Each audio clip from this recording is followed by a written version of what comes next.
My name is Broderick Ely. I'm one of 3 directors of our firm BE Architecture, and we're here today to talk about this beautiful project, St. Vincent's Place.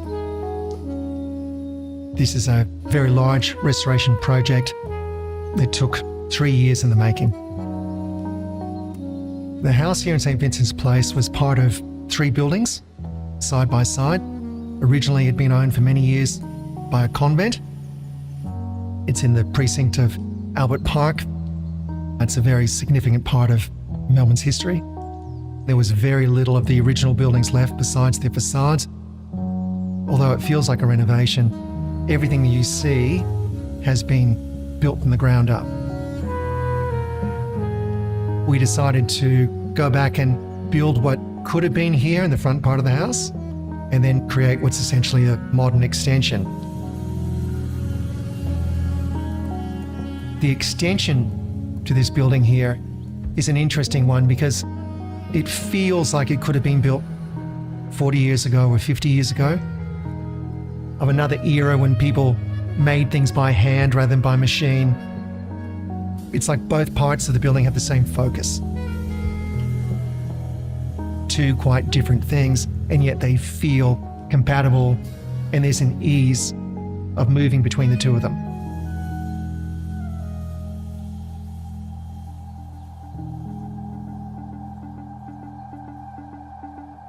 The front of the house, the historic section of the house, has a formal living room. It has a formal entry. Upstairs is a master bedroom and dressing room. The rear of the house, the more modern section of the house, it has a downstairs pool and gym area. It was quite a feat to be able to build that much on this block. During that process, details have to be remade. There's a lot of examples here of these reinterpretations.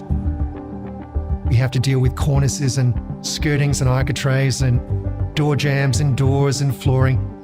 Our idea is not to turn them into modern buildings, but they are interpretations nonetheless. While these things are not necessarily traditional, they could have been, or they should have been. The thing that we try to introduce clients to is this idea of creating aspects of the building that promote conversation. I've been here for several dinner parties when guests come, and it does take them about 45 minutes to get through the house. Whether it be the stone masonry on the outside, the light fittings that were made for this job, whether it's the incredible tiling that was done, or the stone baths that were made. Each of these things, they were all individual journeys, and it's apparent everywhere. The interesting thing is that when these ideas, details, features are used consistently through a job, they start to become quiet in themselves. There's an evenness on how they're used.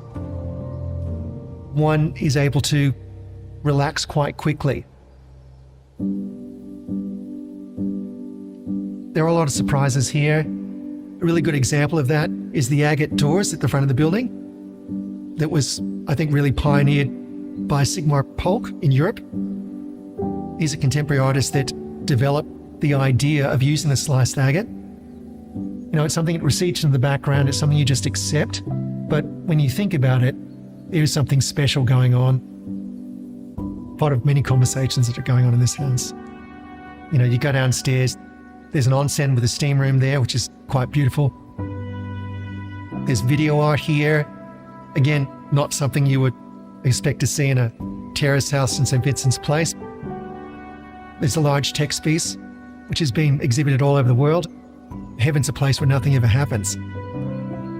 The fact of its sheer size creates logistical problems about how a piece like that could be incorporated into a building, ever. And this is this notion of our buildings leaving room for these conversations.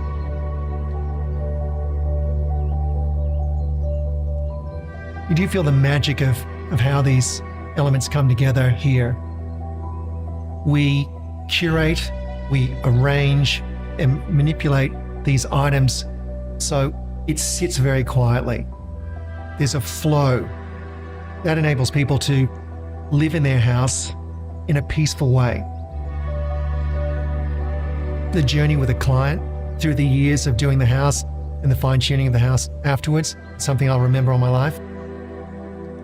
My takeaway on this is that idea of evaluation and curation can be applied to any style of house.